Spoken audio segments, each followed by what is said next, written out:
Sometimes when you don't know what you're doing is when you get the best deals. So I was a real estate agent before. I had flipped 1 million of our own properties, but I didn't really call them flips at the time. I would just redo our own properties and then somebody would offer to buy them. So we've had 31 houses. So I've always been obsessed with getting a project and then fixing it up. And COVID hit and we were all kind of stuck at home for a bit before the market kind of took off again. In the beginning, it was like a big stunned silence, like there was nothing happening. I just decided at that point that I would start doing real estate, doing flips basically is how I started. I took the initiative of going around and interviewing every successful man in real estate investing that I knew in Orange County. And I asked them for advice, like what they would tell me getting started in real estate. And I got the best advice. Welcome back to another episode of Invest in Rome. I'm your host, Dear No. Today's guest started her real estate journey at 50 years old, and in just a few years has raised millions, is flipping luxury homes, and has a great student rental portfolio. She is living proof that it's never too late to build wealth and design the life that you want. Welcome to the show, Marci. Thank you so much. Thanks for having me. Let's just jump in. You started real estate development when you were 50. You've built a multi-million-dollar portfolio, and I love that because it's totally relatable to me because I myself started real estate investing in my 40s. So not early on, but later on. And it's such a great message for people out there who are sitting at their jobs thinking, in a rut and thinking, it's never too late. There's still time, and it's never too late to change what you want to do in life. Absolutely. Yes. So I was a real estate agent before. So I had my real estate license. I was always in the business sort of and around the business of real estate. I had flipped 1 million of our own properties. But I didn't really call them flips at the time. I would just redo our own properties and then somebody would offer to buy them and, we would move again. So we've had 31 houses. My husband and I have lived in 31 houses. Wow. In 25 years of marriage. Amazing. Yeah. So he wants to kill me, but Is aside that from one that, every year? You're a serial basically, mover. yeah, or like second homes, all of that. So I've always been obsessed with getting a project and then fixing it up and, doing all that.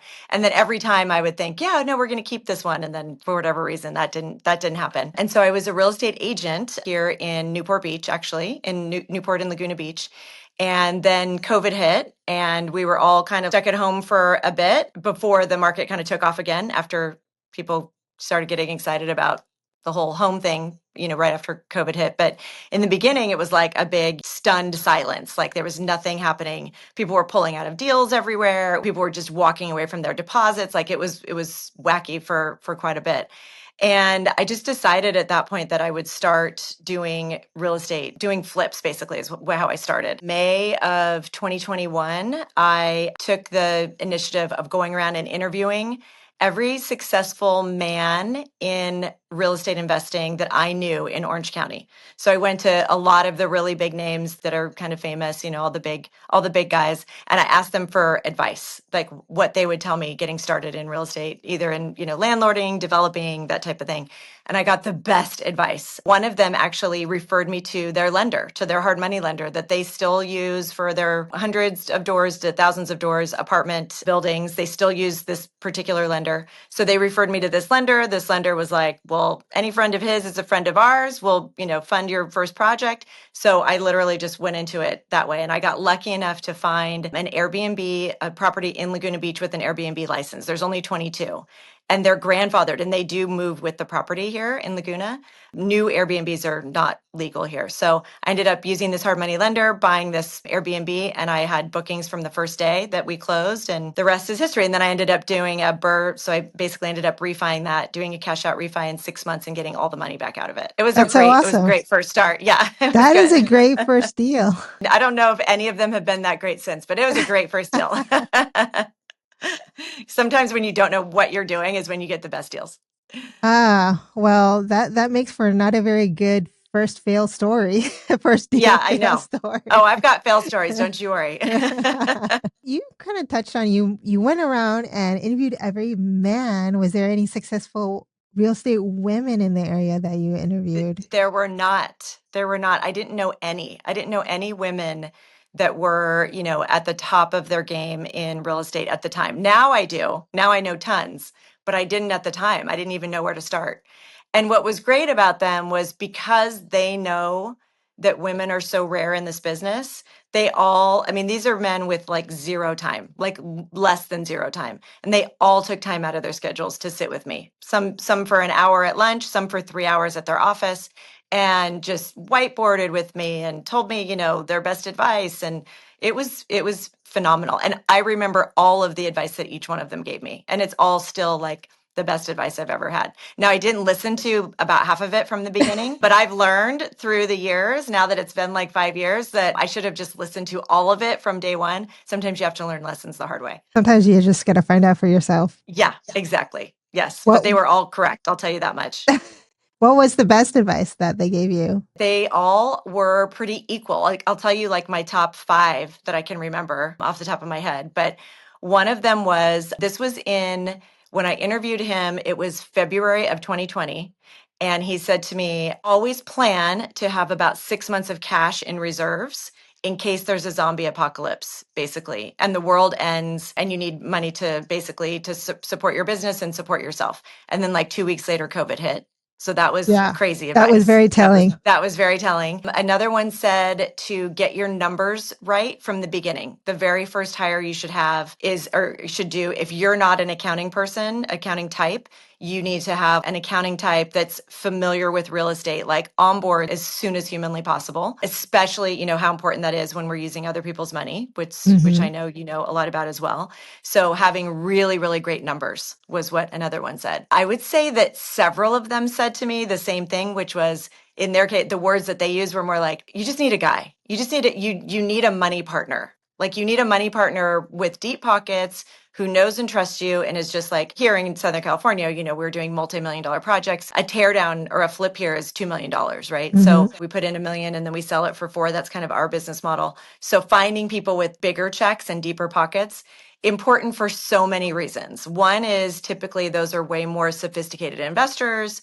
They understand real estate. Obviously, most wealthy people that I know are real estate people anyways. So they understand like what we're talking about versus going around and raising 50 or 100,000 from a lot of people, which I did. This is one of them where I didn't listen to advice in the very beginning. And so I thought it would be more helpful and fun to really get like a ton of $50 and $100,000 investors involved and really create a community around it. And that was fun in some ways, but it actually worked out to be 10 times more work on my part because of the communication. You're kind of teaching, especially if they're newer investors, you're kind of teaching them along the way. And when you have this many projects going on, you don't have that much time to do that. Finding, bigger investors, bigger checks is another really important one. And then communication. So that this was probably the biggest one is silence is dangerous. Even if you are doing a great job and you are crushing it on your projects, if you're not communicating to your investors, they will always assume, they'll always go to the negative.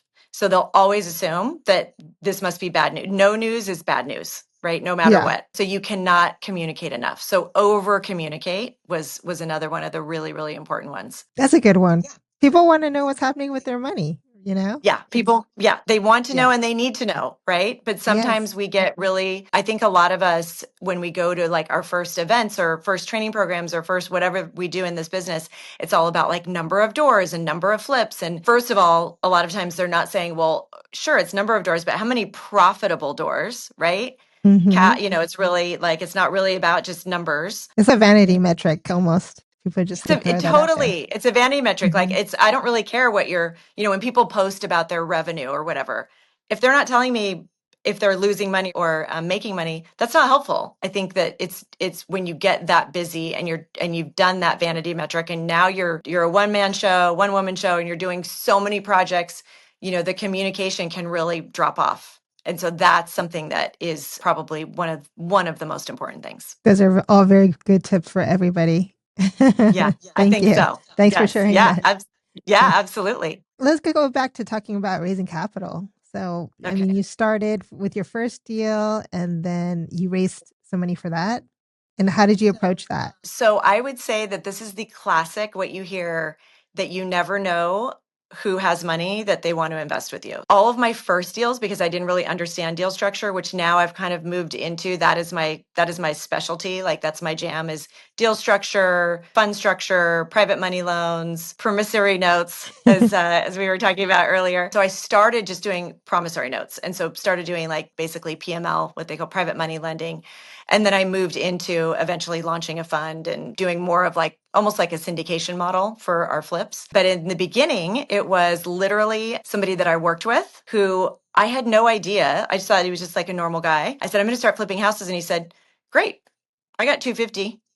I'll give it to Oh, you tomorrow. And I was like, What? Like, that's that sounded amazing. too So that was my easy. first one. So that was actually, yeah, it was. And I would say that most of my first investors were friends, people that I worked with. I would have never been able to get started in this business without their support, for sure. So it really is telling everyone everywhere you go, like what you're working on. You would be shocked at the number of people. Again, a lot of them, it's more like that quiet money. Like you don't know that they've got all this money. I have one investor that only invests with cash. He doesn't love the bank fees and all the things. Like literal cash in their at their house, or a bunch of cash in the bank that's just like not making, any money. And if you give them this opportunity for 10 or 11 or 12% interest, they love it. Like you are providing an opportunity for people. This is not going around begging for money. This is providing an opportunity for people to have yet another asset class in their portfolio. It's an alternative way to make money outside of Wall Street for sure, outside of stocks Yeah. and all that stuff. So, Yeah. backed by Yeah. real estate, Exactly. which is awesome for Exactly. taxes and everything too. So now you have a fund and you raise Hmm. money through your fund to for your flips. And what Yes, kind of we do. turns are your investors seeing for your fund? So we have something called a customizable fund. So basically it's one big fund, and then investors can invest in particular projects or houses. And so since we have so many going on, like we're usually doing 4 or 5 at a time, here just specifically in Laguna Beach. So that's where we live, that's where we work. We have an office here, we have a full-time staff here, and we basically specialize in taking super adorable cottages that are sometimes falling down on themselves, literally, and turning them into beautiful, completely renovated, new cottages. So we usually buy for around 2 million, put in 1 million, and then sell for around 4 million. Basically, so we have some of our investors that are invested in several of these properties. So they can put in, we have a 50,000 minimum, and they can put in, 50 on this one, 100 on this one, depending on which houses they like the best. And our terms typically are, we do a 10% pref. So we do a 10 pref, and then a profit split of somewhere between 10 and 20%. And that usually, our targeted return is 15 to 20%. Sometimes it goes higher to 25, but our targeted return is somewhere between 15 and 20. That sounds awesome. Laguna Beach is so cute. The houses there are so cute. How's the market in Laguna right now? Is it with interest rates? Does that even affect people buying in Laguna right now? Right. I get asked this a lot, and I have to tell you. So now that we've done so many, so, we've done, I don't know, 10 plus or so. We just sold one on Thursday, and we've got 4 in development Oh, right now. We're congrats. looking for more. If Mhm. anyone knows, yeah, thank you. We're looking for more if anyone knows of any places selling in Laguna, or anybody that wants to sell in Laguna. I find that our typical buyer is always very much the same. And so this is really, really important when you're flipping. So I tell people this all the time, because I think that a lot of times we will go into this business thinking, well, I can flip out of state, or I can flip in, I don't know, here in Orange County, we might say the Inland Empire. So you want to flip in places where people want to live. Okay, like where the most people want to live. So for us in particular, and I know you do Newport, but Laguna Beach is a very aspirational place. Like this is a place where people want to retire, or they want to have a second home. They've seen it on TV for all over the years. The real OC was here, at Laguna Beach Mhm. High School. The real housewives they pretended was in Laguna, but it was really a bunch of Kodo housewives that started.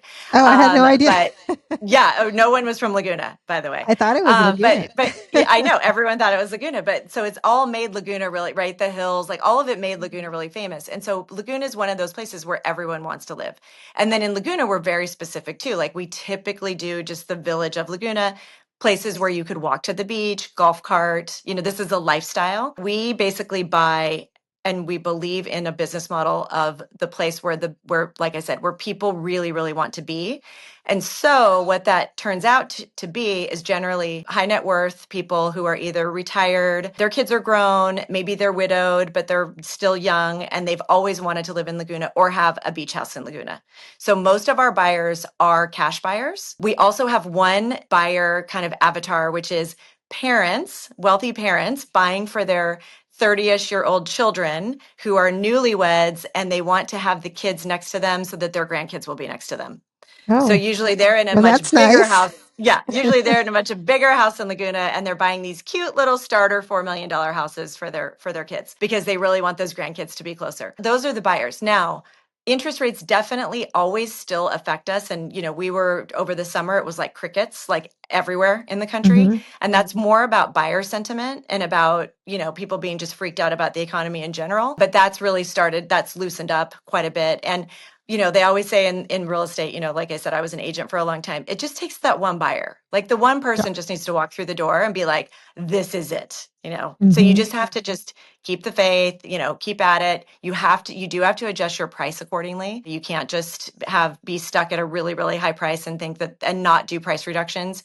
If you're coming up on your due date of your hard money loan and, you have to be like aggressive to make sure that you get the attention. Rearrange your pictures. I don't know if people know that, but just rearranging your pictures in the MLS or on Zillow or on whatever, that actually does something to the algorithm and makes it like more viewable. More people will Oh, see that's a good it. tip. Yeah. You're Mhm. rearranging the pictures, oddly. Obviously taking it off the market and putting it back on, that's fine. But rearranging the pictures really makes a big difference. And then, offering things. None of my buyers have ever wanted these things. And I've even put it in listings sometimes and they don't even mention it. But you could offer things like a rate buy down. You could say, I'll buy down 1 point on your rate, or I'll cover $10,000 of closing costs, or, things like that to get your properties moving. Usually they're like, they don't Maybe even. throw in a golf cart or something. Yeah, there you Stroll go. to the Yeah, beach. 100%. That is a great idea. You could put a golf here or in Newport, right? You could Mhm. put a golf Yeah. cart in the driveway and put a bow on it and be like, you can Yeah. have, this could be yours or Yes. something. That's a great idea. I love it. Some people do like a washer and dryer. The golf cart is such a better idea. Yeah, the realtor I work with has done that in the past, or throw in a It's hot tub or awesome. something for Yeah. this level of buyer. That's a Yeah. Yeah. That's sweet great. add-on. They just think that that's fun. You know what I Yeah. mean? It's not like they need it, but they think it's so fun that, Hmm. I think that's a great idea. Okay, I'm going to do that on my next listing. Thank you. So you are also doing student housing, but luxury student housing. Yes. And where is Yes. that I, at? I like to throw the word luxury in front of anything and everything. So I've got Just makes luxury it sound better. dogs. Yeah, I've got luxury dogs. I've got luxury everything. I'm just kidding. So luxury student housing basically is, we used to be in the business of, we had some very high-end rentals in Palm Springs. So we basically do that You same don't have model. them So anymore though. we don't. No, I'm not down on the Airbnb thing. Just Yeah, I kind heard of. it's really hard in Palm Springs now, right? They're really restrictive, competitive. Yeah, super competitive. And they made it so that there's a certain number, there's a saturation or whatever. Like, I can't remember the number that they say, but every neighborhood, you can't go over 20% that can be Airbnbs. You can't own more than one. So it just annihilated the real estate market out there, unfortunately, which is super sad. But we basically took that model of having these beautiful homes furnished down to the silverware, and we just moved that to student housing, because there are parents and kids who want to have a beautiful place to live with security cameras, ring doorbells, ring cameras, all of the things, and be furnished so that you don't have, if you've got a daughter and she's going to school far, away from home, you don't want to just ship stuff there from Wayfair and then have some weirdo assembling her bed. Like, Yeah. you want to just have beautiful, it should just be furnished beautifully. You don't want to be asking for measurements of the room so you can buy a dresser. Like, trust me, I'm a parent of 3 kids and 2 of them went to college and one's in college now. I know all about this. So like, this came from like knowledge of the situation. We went to visit one of our kids at school, and like, we walked through the place he was going to rent, and like, my feet stuck to the floor. There was a broken window. There was a cockroach ran across the Oh room. no. Like, I mean, but because student housing is known for slumlords, Yes. unfortunately. Yes. And I was like, yeah, I'm not leaving my child here. This is not happening. So found an agent there, started buying properties. And so now we own 7 in New Orleans at Tulane. We're copying that model and putting that in other places. But my point was, it's not for everyone. Like they're more expensive rentals than the typical rentals, but they are furnished down to the silverware. The kids just bring their linens, they bring their towels and pillows and blankets just for more safety reasons. And they have tons of cameras and all of that. And then we have a full, 24-hour hotline. We have an open phone number and our whole staff sees any of the things that the kids need. So we really try to take great care of them and great care of the parents. So we do like a white glove experience for the kids and the parents. And so that's why we have dubbed it luxury student housing. I made that up. No, but that's great. I mean, as a parent, that's very reassuring that Yeah. your child has in a place that's comfortable and with security and support that they can call if Yes. they need it. Yes, exactly. It might be me just being the typical parent, the A type, what do they call it, type A parent or whatever, but Mhm. I know my market. I know my moms that want the same thing for their Yes. for their kids. Yes, I want that. I have 2 kids. I want that. Right. There I you mean, they're not go. going to college yet, but I would want that. Yeah, exactly. Yeah. Yeah. So that's what we do. So it's a small market, but you listen again, it's that same thing. You just need a few, right? You just need a few of those people to love that business model and want their kids to stay with you, and then you've got a business. I love New Orleans. Am I saying that? New Orleans. New New Orleans. Orleans, yes. The locals, yeah. If you say New Orleans, you get in trouble. Yeah, New I know. Orleans. New Orleans is great. New Orleans I is love, yes, such a great phenomenal city. city. It really Such a good is. foodie Yes. city. I love talking about food Yes. also and Yes. travel Oh, you on do? my shows. Okay. We talk Yes. about food. Okay. I'm a food fanatic too. So Oh, you yeah, are. I can scroll on Instagram on all the food stuff like all morning long. Yeah. Don't worry. It's amazing. Yeah. And New Orleans has the best food and the best bars. They And the do. best bartenders and the best restaurant owners and all of that. So we spent a lot of time there. We actually moved there for 6 months when 2 of our boys were there. And so we really, really got to know, the town, and it's an amazing place. Okay, so you are not just only doing deals, but you're also coaching others. You're coaching other people and teaching what you Yes. learned.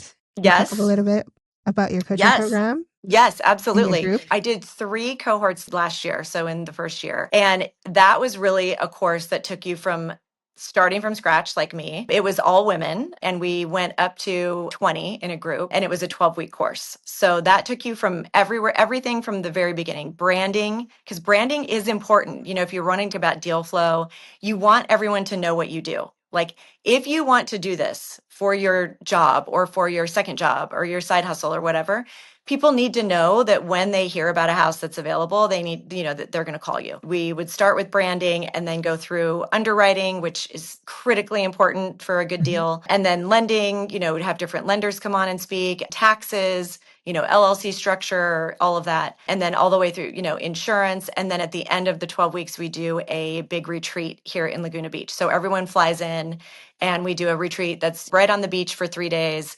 And we go to a lot of my suppliers, a lot of speakers come, we do beautiful dinners on the beach and all that, and really get to talk about goals. And then everybody stays in really close contact moving forward after that. So that's been really fun. So a lot of the things that I didn't even know would happen, I didn't realize that this would create a little community, which has been really fun. I think women, as we get older, even in your early 40s, through your 50s and 60s, like, you don't have that many close friends, especially if you go into this business. Watch how many friends you don't have. Like, because everyone's looking at you like, why are you doing that? You're crazy. Why would you want to build houses? That's crazy. Marci's weird. I'm not talking to her anymore. I actually have had several people say to me, like, I don't understand. What are you doing? Why are you doing that? So it's Really? funny. Yes. And so finding your tribe of women who do this, where you can actually have a conversation, is really, really meaningful. So creating those communities has been really fun. The retreats are just an absolute hoot. Like, I mean, you just so much fun, like where your stomach hurts for a week because you laughed so much and had so much fun. We do a scavenger hunt through Home Depot. That's It's so a fun. surprise. And they get teamed up with each other, and you've never seen grown women running, screaming, cheating, grabbing stuff out of each other's carts, like all the things. Like, it's That's hilarious. hilarious. So it's great. I hope you do some video footage of We that. have video. Oh, Oh. girl, I've got video. I've got photos. We've got, stopwatches, because we're all like construction junkie. Like we love it. So, the prize is like a laser measuring tape thing, like literally like that's Yeah. how nerdy we are. And they're like going for it. Like they want it. That is a lot of fun. So, we do a bunch of like team building stuff too. That's like just really, really fun. And yeah, so we've gotten kicked out of Home Depot. We've gotten kicked out of Oh Lowe's. no. Yeah. Oh yeah. So much trouble. So I hope no one hears this from Home Depot and Women Lowe's for next causing time a we come. ruckus. Yeah, middle-aged women causing problems. We get screamed at, stop running. So that has been really, really fun. But I'm about to, because that also is, that was a live course. So I put that on hold for a minute because the thing that I get asked about the most is about financing and deal structure. And that is something that I'm super, super passionate about because I think that was the thing that would have me in tears in the beginning, like trying to get my head around it, reading every book known to man that's ever been written by bigger pockets, authors or whatever, and studying all the things and YouTubes and all the stuff. So I'm launching a course in October that's going to be a recorded course for financing and deal structure. So I'm really excited about that. I can't wait to watch it or look at it or Yeah. Yeah. I'm excited. so can you shed a little light on what makes a good deal for you or what is it that you're looking for as far as deal? So the things that we have realized, and that this is important for everyone, I don't care if it's a $100,000 flip or $1 million plus flip, is that your biggest costs, your biggest drag is going to be timing. So the holding costs, right? While you're waiting for permits, that type of thing. So timing is really, really important. So, basically permitting and then obviously, the speed at which you can get the project done. So the permitting is really a big deal and then speed. So we tend to look for projects, we don't do like you and I talked a little bit about before we were filming. If you live in an area where you can get permits quickly for a new build, I think that new builds are the way to go, in my opinion, and in all of my crew's opinion too, because new builds are so much easier than rehabbing 100-year-old homes. In our city, that's not an option. We can't do new builds. It would sit in design review for years, 2 to 3+ years before you would even have a permit. And these properties are just too expensive to hold for that long and have nothing happening. So I would say that for us, we're looking for us, it's like a break even is sort of, 10% of the sale price. I'm sorry, 10%. Yeah, 10% of the sale price would be a break even. And we're really striving for more like a 20% of the sale price. That's what makes a good deal. But really understanding what makes a good deal is knowing how to underwrite. Like it's so important, like underwriting properly, not just doing like, oh, it's a 70-cent deal. Oh, whatever. Like Yeah, that is fine for a hot second, but you're not really talking about real numbers unless you really know how to underwrite. So underwriting is a superpower. for Anybody that's sure. lost money knows that if they had just underwritten it better, they wouldn't have lost money. I was just curious then. So now you're doing ADUs and Hmm. renovating. And so for permitting for ADUs in Laguna Beach, how long is that taking you? It's supposed to take 60 days, according to the state of California, but in Laguna Yes. Beach, it takes about 9 months. Okay, times. Yeah. Yeah. Wow, that's so much Times. longer. Yeah. Why is that? Yeah. Does UNA have They some counties have pre-approved plans for ADUs? Sadly, the city has a lot of turnover because it's a very intense situation because everybody's mad all the time. Like all the owners are mad, the developers are mad, the architects are mad, the design review people are mad. The design review here is volunteers that live in town and you get elected to be on design review. And then we've got another aspect which is called the Heritage Committee, also volunteers who live in town, and those are more for historic homes. But you don't get to decide if your house is historic or not. They decide.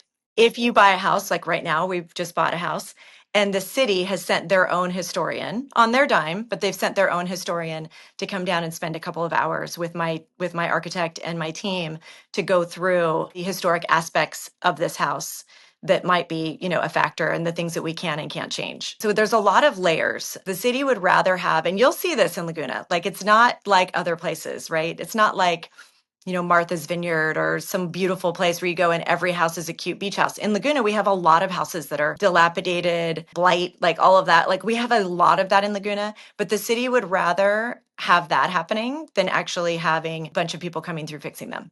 It's just a mindset that's just been there forever. It's like not in my backyard, like, all of those things. And the neighbors too. The neighbors would rather stop you until we come through, we have a great reputation. We don't ever tear them down and build McMansions. We always restore these beautiful cottages. So typically during the project, and we always go really fast too, as well. So we're going quick.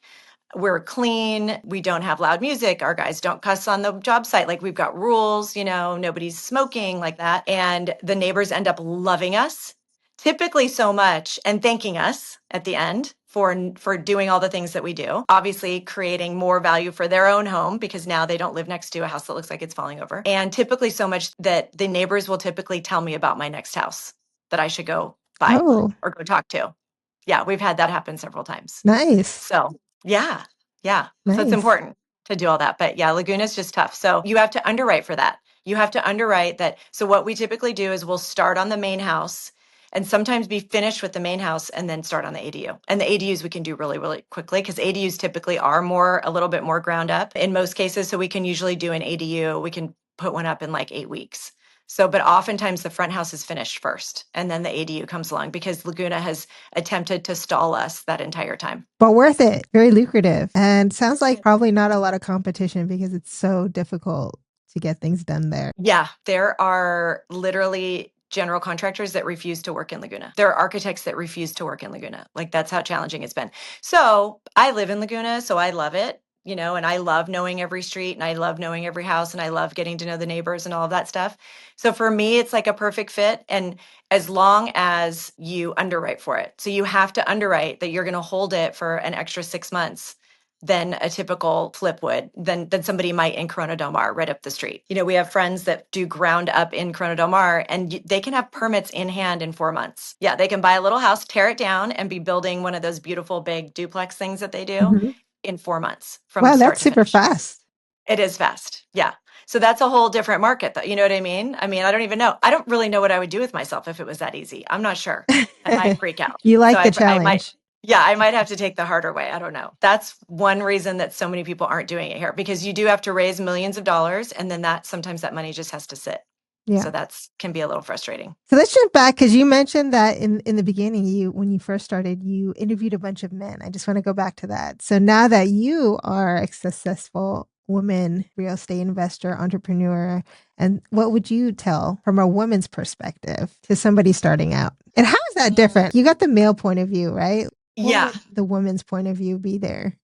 I think that one thing I would do because men are they're very Mhm. transactional. One of my mentors, who's a big female developer that I met along the way, she's a big female developer in Los Angeles. So she does big multifamilies. She builds ground up. She is also an agent. She had been for a really long time before this. She does super high end luxury flips as well. And she also builds hotels. There was something that she taught me that I thought was really, really fascinating. And so this is something I would say to females, both on the operator side, so the ones that are doing the work, as well as on the either you're a lender or the investor side. On the one hand, understand that yes, real estate is in some people might say it's less risky than the stock market, right? And I have been there. I've been in the stock market where 2008 accounts went to zero, like in my husband and I's portfolio. It was crazy. They're just like, no, that hedge fund they shut down yesterday. So that was hard. And it's hard to just lose money, out of nowhere.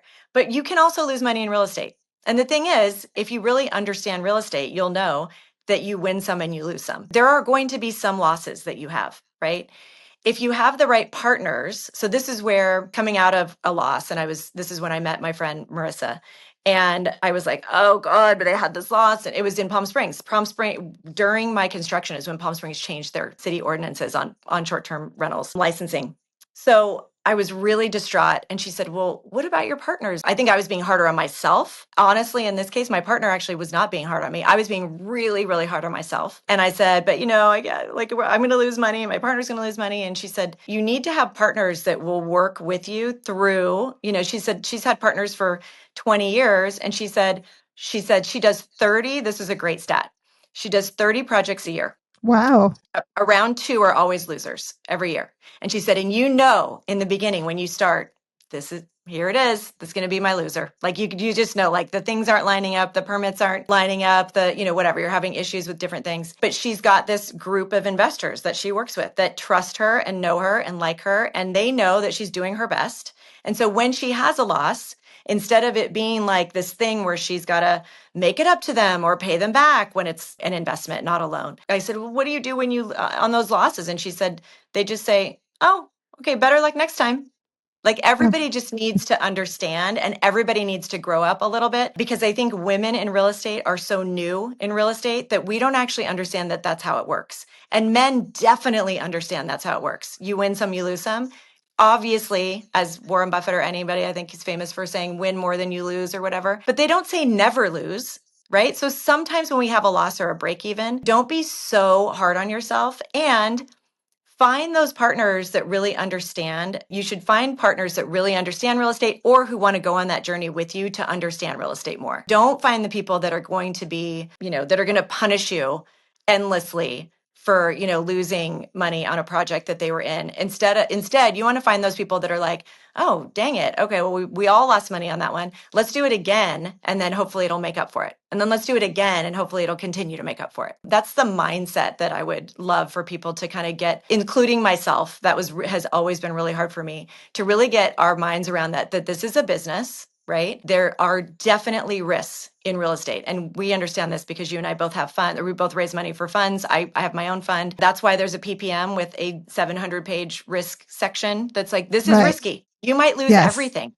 But if we lose, you get a tax write-off. It's not the worst thing that's ever happened. Hopefully it shouldn't be all of your money anyways. So that's not what you should be doing with your money. If you have some money that can be a little bit more risky, that's the money you should use for real estate. Don't use your actual, all the money that you have to your name and put it into real estate and then be super upset if for some reason it breaks even because you just don't know. I mean, the market, interest rates, tariffs, like all of these things had big effects this year on real estate. Everybody has to have the stomach for it. Yes. Yeah. That's my mama bear advice for women. Yes. Do not invest what you can't afford to lose. And investments That's are right. always a risk, but at the That's same right. time can be very rewarding, right? That's Risk right. reward Yes. and the numbers Yes. game. It's always 100%. numbers game. Yes. Yes. And be really careful too. I would say on that note, one of my favorite sayings is all money is not good money. So be really careful who you let invest with you. Be really, really careful who you let lend to you. Because That's this good is advice. like we talked about earlier, this is a great opportunity for them to make way more money than they're making in the bank, in their savings account. Okay. If they're going to make, like I said, 8, 9, 10, 12% plus, especially if they're an investor and there's an upside. Plus tax write-off. Yeah, exactly. Plus the tax write-offs if they're going to be a partner with you on a rental, it can be a great win. But sometimes even the ones that are winners, you'll have bad money in that deal. You'll have an investor or a lender who is, as soon as they wire that money, they are on top of you, they're treating you poorly, they are being super demanding, all of that. So you need to really vet the people that are giving you money, lending you money or investing with you, not giving, but lending or investing with you. You should vet them as much as they vet you. Yeah. It's So a my two-way street. advice, It's a yeah, my partnership. advice has been Mhm. ask for references on them. Who have you invested with? Who have you lent to? Would you mind giving me their number to call them? Like it's actually that important. And I don't Yes. ask me how I know because I've I'm had a sure you've few. had I'm sure this comes from an experience that you've had. Yes, it comes from a few experiences. Yes. So that would be my other advice is make sure that you understand that both sides need to be vetted. Yes, it's a two-way street, it's a partnership, and you're Yes. getting in bed with somebody for the next year to 5 years, depending on what your project is. Yeah, Yeah, for exactly. It's sure. really a partnership. It's a Yeah. partnership. And even if you are just lending somebody money with a promissory note, being a PML, it's still a partnership. It is still a partnership because you want to make sure they don't lose money, right? You want to make sure that they get you your money back, even if it's just a loan. That's why kind of the beauty of the longer term rental holds are really nice versus like the flips, because maybe a year is going to be bad, but then the next year is going to be good. So that's kind of nice because you can ride out that longer storm. Whereas flips are very transactional. Like it's like, oh, this one broke even, this one made money, this one lost money, whatever, that type of thing. But really vetting your partners. And I think it's actually, I had Liz Faircloth come talk to my class one day, and she really talked about how important it is it's really about the operator. When you're investing, it's really about the operator. It's not about the deal. A great operator can make a marginal deal great or good. A bad operator can make a great deal terrible. That's my advice. This has been great. Thank you so much, Marci, for coming on. What's next for you and where can everyone find you and get in contact with you? What's next for me is we are always looking for more properties and doing more properties and raising more money for our Veranda Capital Fund. So if you go to verandacapital.com, that's where our fund lives. And to reach me, I'm Marci at verandacapital.com. You can email me. We can add you to my email list. And if you're interested in my course, you can go to marcisurfas.com. So that's MarciSurfas. And you can jump on the wait list and get on my waitlist for my course that's going to be released on deal structure and raising capital. Sounds like a good one. And then we'll put links in the show notes, everybody, so you can reference that. Great. All Wonderful. right. Thank you so much for you having so me. much. It's great talking to you. Great talking to you. Thanks for joining today's episode of Invest in Rome. If you found value in this episode, please share it with a friend. New episodes dropping weekly. Like, follow, and subscribe. Until next time, I'm Dear No. Keep investing, keep roaming, and keep living the life you deserve.